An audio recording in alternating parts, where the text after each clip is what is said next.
It's Max and welcome back to my channel. So today we're going to be checking out the new HAVN BF360 case. But if you ask me, they should have called this the BMF360 because it's a bad motherfucking case, and I'm going to tell you guys why. This case comes in two colors, black and white, and it also comes in two variations. The BF360, which retails for $159.99, or for $30 more, you can get the BF360 Flow, which includes these two massive 180mm fans, more on that later, and one 140mm fan at the back. Now for the fans, look at how huge this is. This is like the secret weapon of the case. So you can see these are 180mm, and the thickness you can see that they're 40mm. So if you take a closer look, you'll notice a rounded curvature in the shroud, and also look at the fins here. You see the ridges? All of this helps to maximize airflow and minimize noise. So there's two screws that secure the top panel.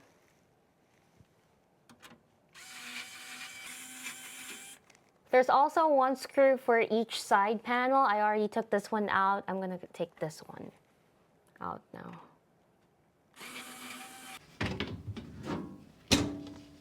So this is a nice little detail that I didn't notice before. I like these little grips. It just adds a premium feel to the case. So front panel port, we have the combined audio jack, the USB Gen 3.2C, and two USB-A, and of course the power button. So check out this intake scoop, and they did this so that the fresh air from the front gets redirected to the GPU. While we're here, I like how they implemented their GPU Anti Sag Bracket. So there's two screws at the back that will help you adjust the height of the bracket, and then with these, you could even account for the length and the width of your GPU. So you could just move this around so that you could be as precise as possible when it comes to making sure your GPU doesn't sag. And then for you to tighten it, you could just tighten this screw right here at the bottom. So the fans do come in black and white. Here are all the different fans side by side. We have the H18 on the left, the H14 in the middle, and the H12 on the right. The cat is not included. Fan support at the front, aside from two H18s, you could also do three H14s or three H12s. And for the rear, you can fit up to a 140mm H14.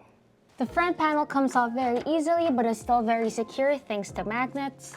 While I have the front panel off, I want to talk about how the HAVN team really paid attention to the small details.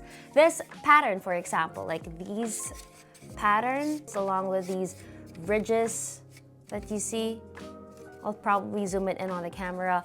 So they actually tested out different patterns and found that this is the best pattern. It produced the best airflow.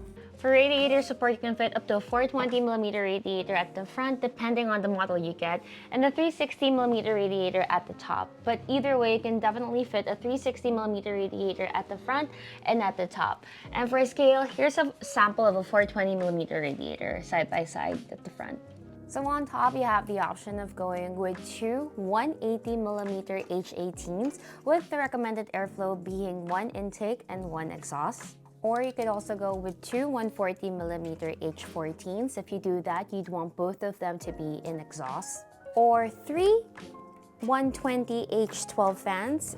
If you do that, you'd also want all of them to be in exhaust. Now we're at the back side of the case, and I really love what they did here. They thought of everything. You can see that they have this little tunnel of cable management wrapped around here at the back of the motherboard. They even have these little labels to suggest what cable will go there.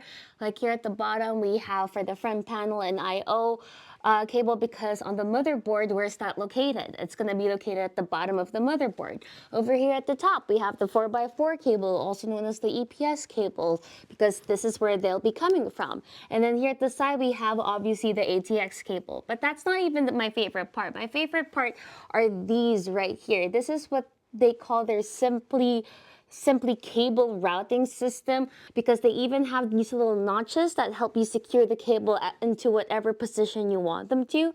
And I just really like this because, you know, cable management is like, nah, it's whatever. But for the first time in a long time, because of this case, I'm actually looking forward to cable management. Aside from that, there's also plenty of space for storage right here, and on top you can see that there's a fan hub. So here's another cool thing about this case. There's these two screws right here, and when you take them off. Let me just unscrew these for you. When you take them off, you could take this top piece off as well. And it'll just make it easy for you to install your fans, your AIO. Look how nice and open the case is as well once you take off that top part too. So easy to work with. So that was a quick look at the BF360 case. Now the good news is I'm gonna be making a build out of this case with all these cool parts right here. So that video will be out this week, so be sure to subscribe so that you guys will get notified when that video drops, or you can also follow me on Instagram when I make the announcement there. But anyway, with that said, I'll see you guys next time. Bye-bye.